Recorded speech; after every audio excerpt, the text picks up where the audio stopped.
Okay, we're live again. Sorry for that little interruption. Our next clinician is the owner of Dead Rail Installs, as well as the Division Director of the PSR San Diego Division and the PSR Membership Chair. We welcome Mr. Pete Stienmetz.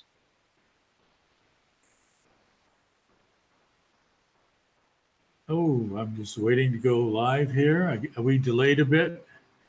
We're good to go. My monitor says, okay. Hello, everyone. Pete Stienmetz, Dead Rail Society, one of the founding members of the Dead Rail Society.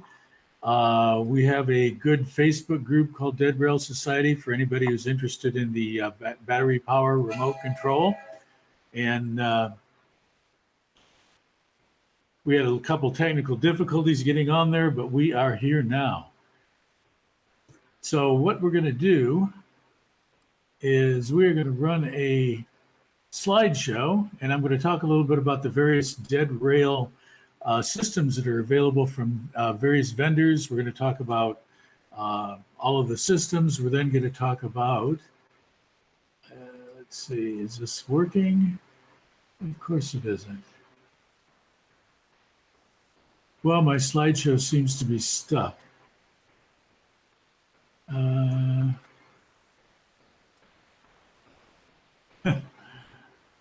Okay, great way to start. Let's try this again. You're going to have to share again.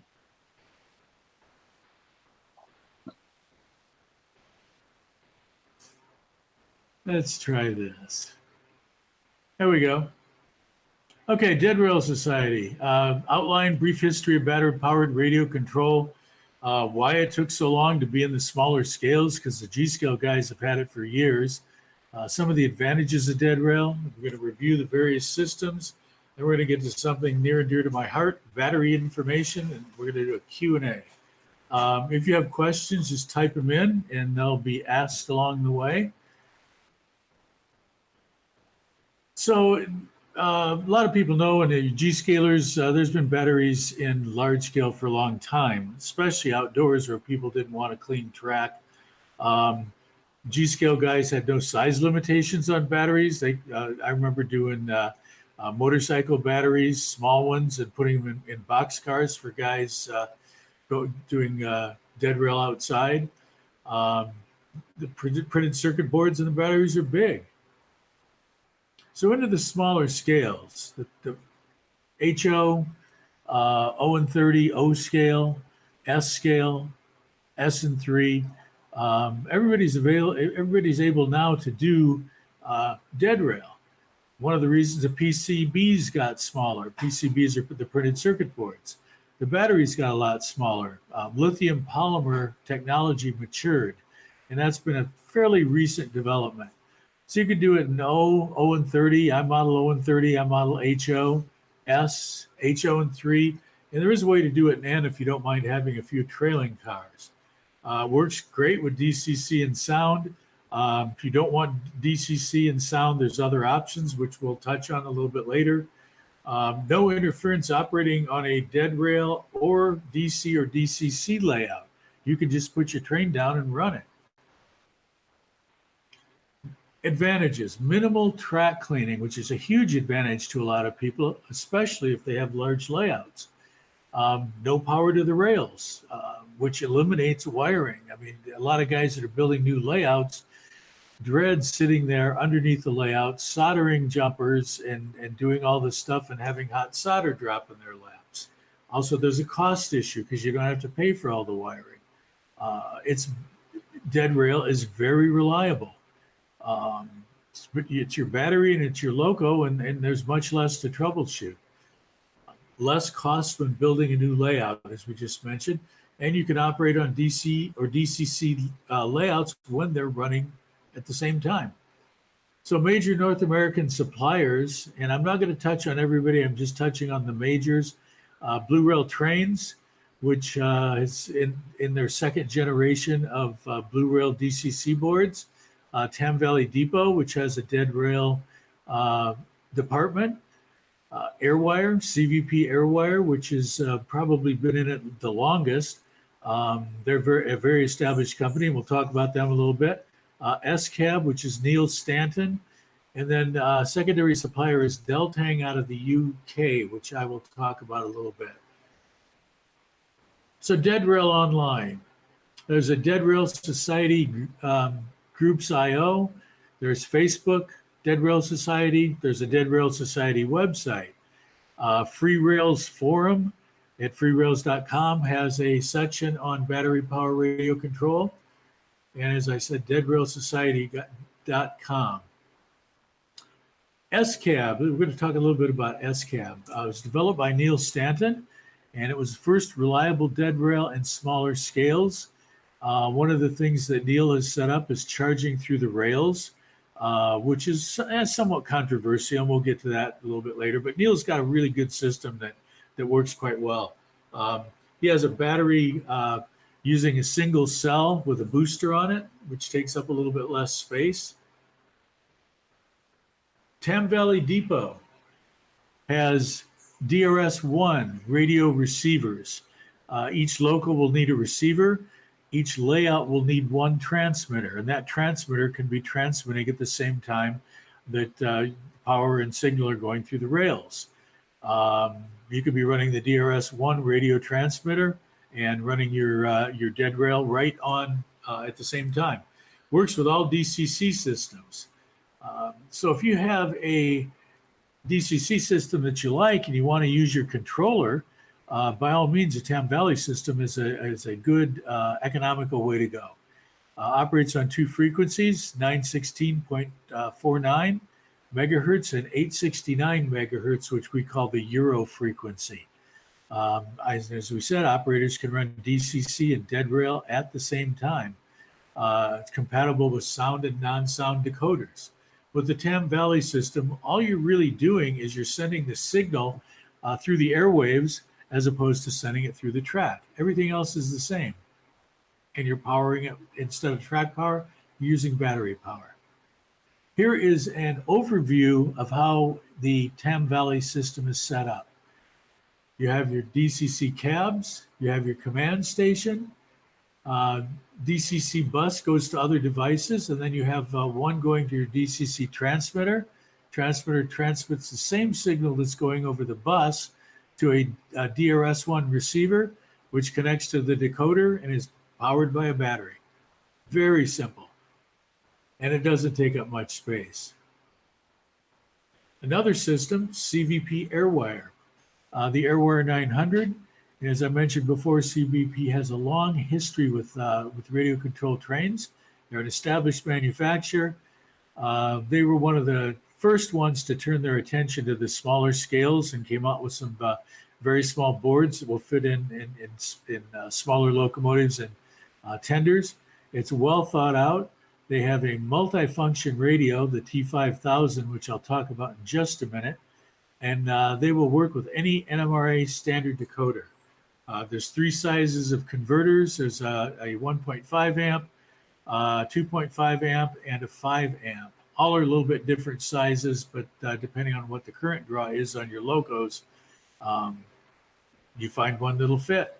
And so this is the smallest one, called the C15. And as you can see, it's 0.8 by 2.0 by 0.4 high compared to a quarter. So how do you hook these up? And it's pretty easy. You clip your rail pickups.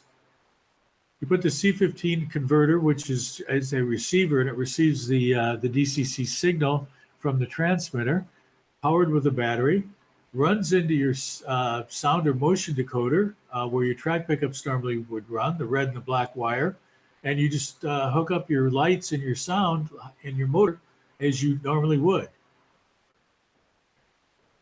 And here's the T5000, which is their controller. A lot of people like it because they don't want to control their phones or with a phone.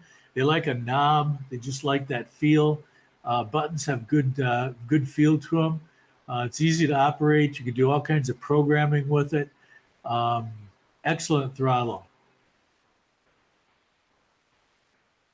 So you control trains with DCC. It's a programmer and a controller. Once again, it works with any NMRA compliant decoder. You can program in service or ops mode. 28 functions on the keypad, and it has 16 different frequencies, so multiple people can run these. Then we come to Blue Rail Trains, which is somewhat of a new company on the dead rail scene. They started with doing Bachmann's Easy app. The new boards, which are about to be released to the general public, are run DCC. They're controlled by an iOS device, which means an iPhone, iPad, iPod. Needs to be a fairly recent one, a 6S, running 6S software later. Sound requires an NMRA compliant sound decoder. But one of the nice things, if you're not interested in sound, you can use the board to be a motor decoder. It runs your motor and your lights. It comes in 2 amp and 5 amp boards. Very small 2 amp receiver is 1.5 by 0.7. 5 amp board is 2.75 by 1.35. And after I get done with these slides, I'll show you some examples. Available with internal and external antennas. Most of the people that are running smaller scales, a 2 amp board, buy the internal antenna version. Guys that are running outside buy the 5 amp external version. The app is available free in the App Store, and it will update automatically. There are many updates, so your software will not be out of date. Website is www.bluerailtrains.com. So as I said, you can operate on DC, DCC, or battery power with the same boards. 2 amp board with an internal antenna is $95. App is free and updated regularly. One of the really nifty things about the Blue Rail Trains app is you can read and write CVs from your phone, which is really cool because you get instant gratification. Did it take? Did the whistle sound change? Did the momentum shift? You'll find out right away. Very easy to program, very intuitive, easy consisting and speed matching. I know Bruce talked before about consisting. I hate consisting because what happens is I forget to unconsist them, and then the next time I take a B unit or run in different combinations, it's a mess. My consistings, I put them all on the same address and switch the normal direction of travel on the reverse units and go for it. Anyway, good email support from Blue Rail Trains. They're available through the website www.deadrailinstalls.com. Shameless plug there, but that's where you get them. So how do you set them up? So here's your Bluetooth module. This has the integrated antenna, meaning it's internal. Your power is track or battery, either one, your choice. That comes into the input. The output is a yellow and a white wire, and it goes to your decoder if you're choosing to use it with sound. You can have all your light functions will run fine, your motor will run fine, and your speaker. If you decide to just use the board as a motor controller, then you don't need the decoder. You just run your power in, and you're in good shape. There's a jumper on here that you have to jump that puts it into what we call basic mode, which is just motor and lights. We're going to talk about Deltang recently. There's a few people running Deltang. They like it. It's not DCC, operating on 2.4 gigahertz. The receivers are very small. They're pretty inexpensive. Problem is that the person which was the major North American supplier for Deltang is no longer doing that. He's doing some other stuff. They will ship directly from the UK. I heard that there were some component issues where they had to redesign some of the boards. So keep that in mind. There are a couple of aircraft suppliers that are selling Deltang in the US, but I'm not sure that they're very well versed in trains. Once again, pretty easy to set up. Charge socket, battery, switch.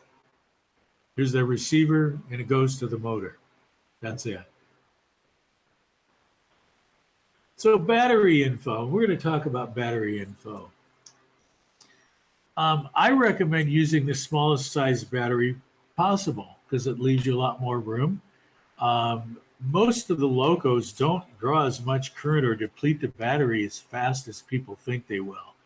I was at the narrow gauge convention when it was held up in Seattle and went by one of the G scale booths, and the guy had this battery that was a brick. It was literally the size of a brick. And I go, "What the heck is that?" And he goes, "Oh, I power my train with that." And I went, "Well, what are you running?" He says, "I'm just running an Aristo something or other." And I said, "Well, why such a battery?" He says, "Well, I only have to charge it once a year." And I went, "Really?" I said, "Do you understand what the whole deal is with lithium batteries, the volatility involved?" I said, you have basically a couple sticks of dynamite right there. And so you need to be really careful." He goes, "Well, I sell these all the time." And I said, "Really? How do you ship them?" "I just put them in the mail." And I went, man, I had a little chat with the guy about how does he want to be sitting in his airplane seat with that underneath him in case something goes wrong. Anyway, so I say use the smallest battery possible. I really also say use a battery with a PCM, which is a protection control module. And the PCM controls overcharge, controls a short circuit. If you were to like throw one in your pocket and it shorted out on that quarter, it would not burn you. It would just shut off right away. What the most important thing that it really controls for our purposes is low voltage. If you have a battery that does not have a PCM on it, you can run that thing down to 0. And if you do that, you will have a short-lived battery. It will cut down the life of the battery dramatically. With the PCM, it cuts off at 3 volts per cell, which is what the manufacturers recommend. I don't use RC cells.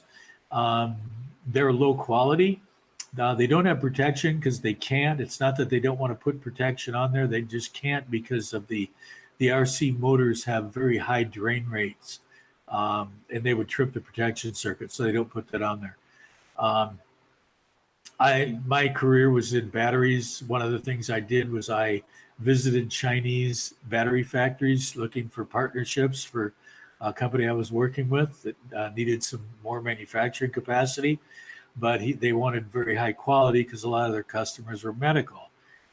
And myself and my colleagues would go in and wait in the lobby of the Chinese factory, and if we saw anything, RC magazine, a car body, a poster, anything like that, we knew that we would not be doing business with that factory because they would not have the quality control in place for what we needed with traceability of everything. So anyway, I'm sure there's going to be some questions and discussions. So everyone has an opinion on batteries, and the goal is the most runtime and the smallest size. When I go to shows, I use the smallest battery I've got, which is a little 250 milliamp job, because running around at modules at a show, that's plenty for me. I don't need anything more than that. You'll get into an argument, especially with RC guys, about protection control module or no PCM, balancing or no balancing. The RC batteries have a second plug that comes out of them. It's called a balance plug. And the reason they do that is because their cells are low quality and they're not in balance. When you get batteries that are commercial grade quality, they're balanced before they're put together in a pack and they stay balanced. So you don't need that second balancing plug. Chargers have become scarce as hen's teeth lately, especially the good ones. It's all a logistics issue with coming from China because there's so few flights anymore. A lot of competition for those 20-foot container spaces, and the rates have gone up. So chargers that were used to sell on eBay for $25, $30 are now $40, $50, $60. Charge rates. I like to charge at about a half a C rate. And a C rate is if your battery pack is 1,000 milliamps, then you would charge it at the C rate, which is 1,000 milliamps. But I like to take those 1,000 milliamp ones and I like to charge them at 500 milliamps, which is 1/2 C.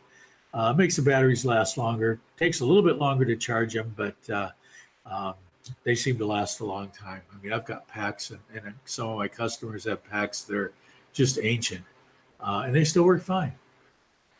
Battery safety. When you're charging a battery, even if you're doing it on a smart charger, you don't have to sit next to it and stare at it, but I wouldn't go out and mow the lawn. I wouldn't go to the store.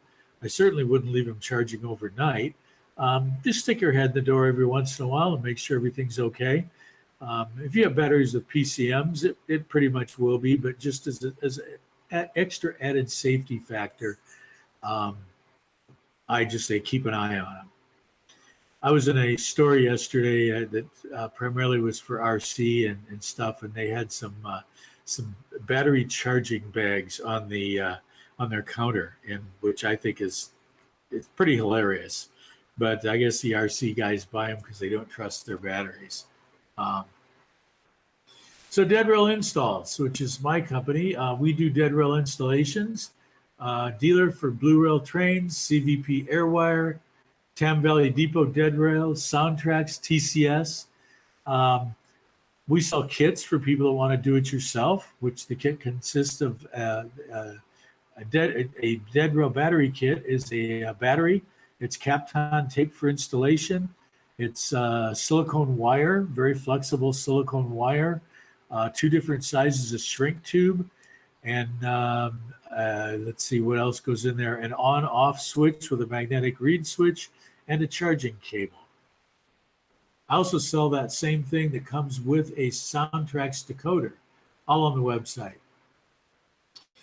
So let's have some questions. I'm going to unshare this thing. And where'd I go? Gone. There I am.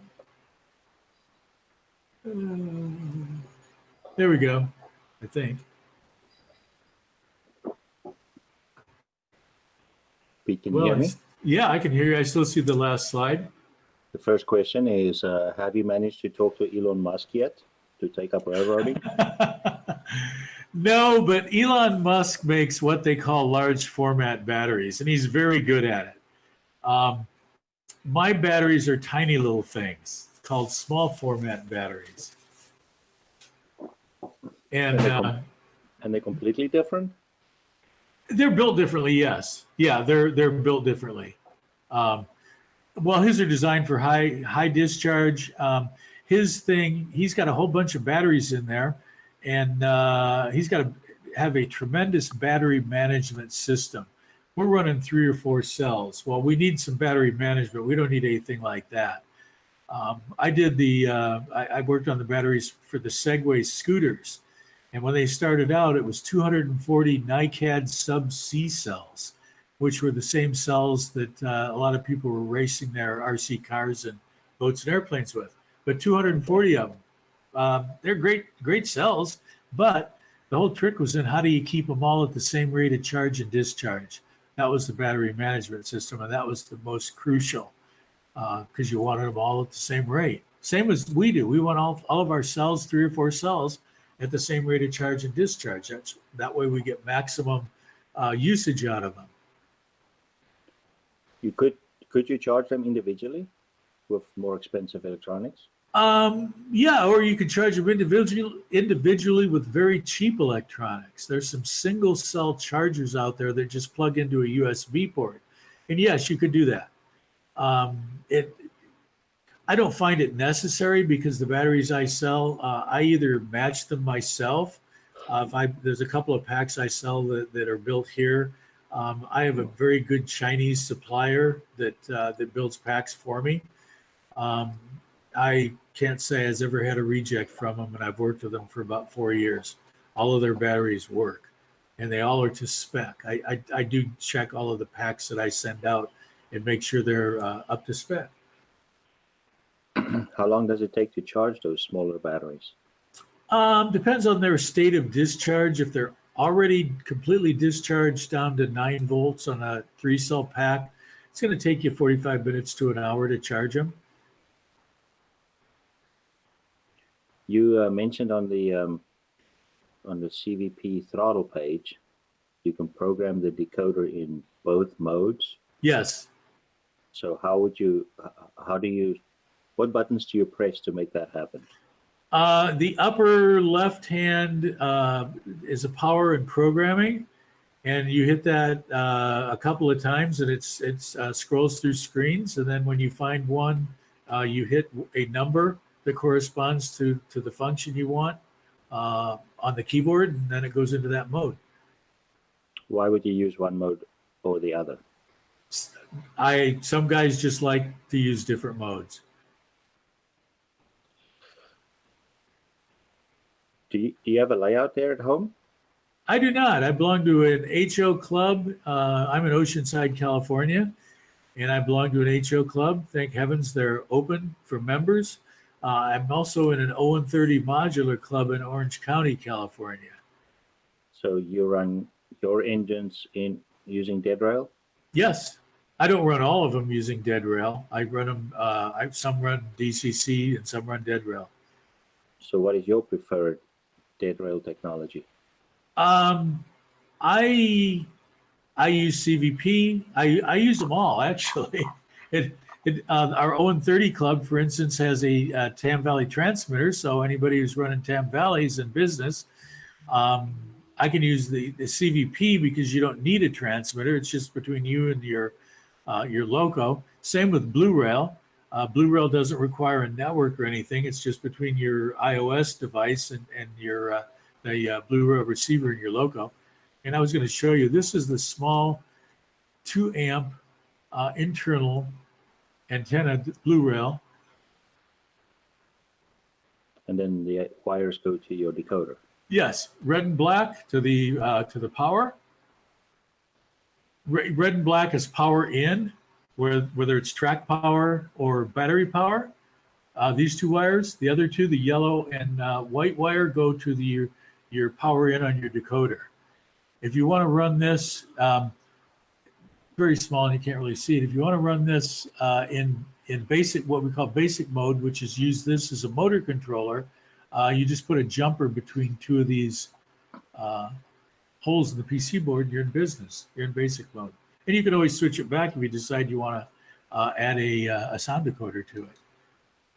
So what are the options for charging it while you're running on live track? Well, guys that know me know I don't really support charging through the rails because, for one thing, why put dead rail in if you're going to be running on live track to charge your battery? You're not dead rail at that point. Now, some guys want to pull into a yard and have a powered track and charge it through the rails, which Neil Stanton endorses with his BPS system. And you can do that. But you have to clean your wheels on your loco, your power pickups, and you have to clean that track. And that, to me, kind of defeats it versus just putting a battery in your loco. And I recommend trying to get it so you can remove your battery and plug it into a charger.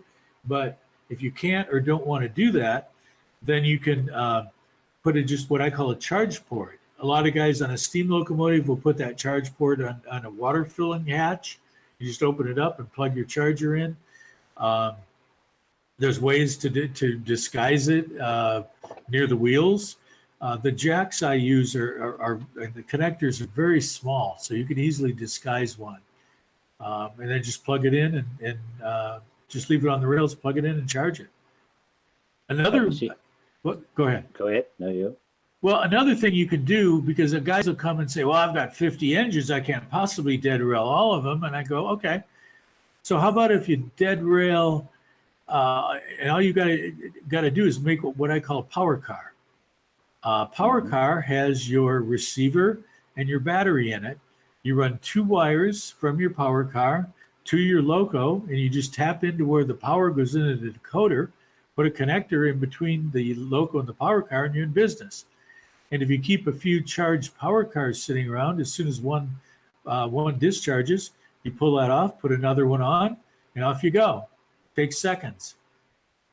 And you can set up like a whole bunch of engines to use just a few power cars. Saves a lot of money, and you're dead rail all the way.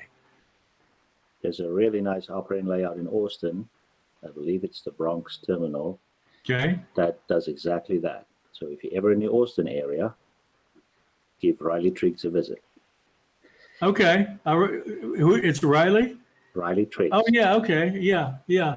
We've corresponded. Yeah. Yes. Huh. Have you Duncan, Have you seen any options of charging it through a wireless interface, just like my phone is sitting here on a Qi charger? Yep, I've got one for my phone. I actually worked on wireless charging with Philips Sonicare. If you ever have a Sonicare, you don't plug it in; you just set it on the stand, and it does the what we call induction charging. Mm-hmm. However, you would be a long time trying to use an induction charger to charge your battery because it's a very slow process. The other thing is you have to be really in contact with the plastic of the charger. So how do you do that with a train? I mean, you could do it, I guess, where you pull up, have a tender that has the charging coils on the inside and pull up next to a building that, but you've got to be, you'd have to actually be touching the building or whatever, and that the plastic would have to be very thin, and it's very slow charging. So unless they get fast charging, fast induction charging, it's really not an option for us. Or maybe you back your steam locomotive into a roundhouse and the tender. Pete, we lost you there. The tender would actually have to be touching something. That was my cough switch. Oh, okay. Hey, Pete, I've got a question for you there. Sure. You mentioned the Deltang electronics. Yes. Have you had a play around with any of those that have the 45 functions available on them? No, I have not. And I really haven't messed with Deltang too much. Garen Mortensen was kind of the Deltang guy here in the U.S., and he's pursuing other endeavors. I know Deltang put something out a while ago that there was some component issues with that they were, some of the stuff on their boards were not available. They were going to have to redesign their boards. Garen had told me that there were some supply issues for him getting product, and he just decided not to do it.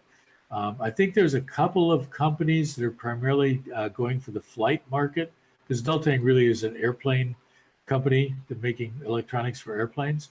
And this the radio control for the trains is more of a sidelight for them.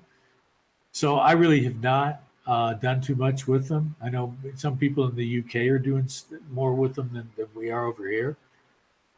Yeah. It's just that I know Martin's playing around with some RC cars, and the Deltang stuff. The electronics is awfully small. We're talking sort of like a 10 mil square, and they run a H-bridge driver on there for the motor as well, and like I said, up to 45 outputs. So, well, I know they're very small, and they're not too expensive, so you can get into it. You can get into it for a minimal investment, but it does not have sound, and I don't know. I think some of them might have lights, but that's about it. So you get forward and reverse. Correct. It'd be interesting to see how that progresses anyway. Well, it will be. There are a couple other companies in the UK that are doing dead rail, but the problem in the UK is batteries. The Royal Mail is very strict about shipping batteries, more so than they are over here. I mean, you're not supposed to send batteries through the postal service, but I think they're even more strict over there with like assemblies and shipping cell phones and that. Yeah, okay. Sorry to interrupt there, Speed, but is there anything else there in the chat? Yeah, one closing question. For how long can I run a typical HO train using the typical system to go dead rail? HO train, at least a couple of hours. When we were trying to figure this out, there was a gentleman named Mike Fulb in San Diego, and he knew I was in the battery business, so we decided we were going to figure out what's the optimum battery for a train, because everybody wanted these big old honking things, and we thought, well, what does a guy really run? And we figured that if we got 2 hours even though it might be a 3-hour op session, you're really not going to run it for 3 hours. I mean, the only way you're going to do that is if you're doing a roundy round at a, at a train show or something. So we figured if we could get 2 hours out of a battery, if we got 2 hours out of a battery, that we would be in good shape. And we came up with 250s and 450s milliamp, 11.1 volts batteries that would run trains for a couple of hours. Now that's let's say a reasonable train, a late model can motor type thing. The motors are very efficient. You don't have to go out and remotor your locos. I mean, any of the manufacturers where you buy something that's been done in the last 10 or 15 years, you're going to have a reasonably efficient motor. Some guys that are trying to do old Mahanos that are 30, 40 years old with an open frame motor are not going to get a lot of runtime. But you mentioned earlier that you don't like to consist engines. You just give them the same number. So with it's just lazy me. Yeah, I'll take. But go ahead. So with your iDevice, like on the Blue Rail thing, would it control two actual? Oh yeah. Doing consisting on the Blue Rail is very simple. When I said that, I was thinking about doing consisting on, say, a JMRI, and where I would do something just DCC at the club, where I would just put them on the same number and do a normal direction of travel reverse for the last engine, and off they go. As opposed to sitting down there and trying to remember everything, trying to get your lights right and all of that kind of stuff and all. So that was just me being lazy. I know Bruce and I'm sure we'll have words about that, possibly Tuesday night, if not before. But yeah. So using dead rail, you can run two engines at the same time with one power. Oh yeah, sure. You can run a bunch of engines at the same time. You can consist them, definitely. Now, I've got a guy that I'm working with now who's putting all of his electronics in a B unit, and he's running a powered A on each end. And we're figuring out how he's going to wire this up. He's working on it now, and he hasn't called me, so I take it it's been successful. He hasn't blown anything up or, caught anything on fire. I told him to make sure that he realizes that there's going to be some reverse polarity issues that he has to be aware of. So, but I think it should work fine. Doing a B unit in like an ABA kind of thing allows you to use a little bit larger battery because you're really running two locos. So you're powering two motors with one battery. But usually you only need one receiver to handle all of that. So. And then there's always the pun intended last question. For us, who's an N scale that is dead, is there hope for dead rail for us? I've done N scale dead rail. It's not easy. Well, actually, it's not that much harder. I suggest that people want to do it in N scale. You buy a loco that already has a sound decoder in it because it makes it a lot easier. A little board like this will fit in an N scale boxcar. I can make up a battery. Normally, a battery is too high. The height is too high, and even setting it in on its side, it makes it be a little too wide. I had a guy who took a container, like a 40-foot container, on a container car, and he just widened the container a little bit. Battery fit in there perfectly, and you're going to need probably at least 2 cars, maybe 3. To put the electronics in, but there's no reason it won't run. And you could run a lash up. You could run 2, 3, 4 engines with that dead rail lash up. Control is exactly the same. Any of the controllers would work fine. That sounds quite interesting. I see you in the Helix. Is that N scale behind you? Yes, sir. Oh, I didn't know that. Oh, okay. Yeah. I guess I never asked. Double track. Nice. I like that. Well, Pete, thank you very, very much for your time. I'm pretty sure more than 110 people like seeing this. Is that good? That is good. Okay. For dead rail, that's a lot of bodies. Well, it's funny because the Facebook page that I administer, we went to 900 and then we went to 1,000 and we're almost at 1,100. And I got, last week I had one day that 24 people asked to join. And I have to look at it a couple times a day because I don't want to let people hang. And I've got, I don't know where they're finding out about this stuff, but and I do pretty good about keeping, Debbie from Kyrgyzstan out of there too. But yeah, I mean, a lot of people are very interested in it. Some guys are just want to look and see what it's all about and ask some questions. I encourage anybody who's got any questions or just wants to hang out and see what other people are doing to apply to join the Dead Rail Society Facebook page. There's a lot of posts on it. It's a very active group, and we encourage questions, especially from beginners, because we got a lot of talent on there. I just applied, so please let me in. I will let you in. Thank you, Pete. That was a lot of fun. Guys, I appreciate it. Thank you. Have a good evening. Am I the last one, I guess? You made it till the end. So everybody gets to go have a beer. Yes, sir.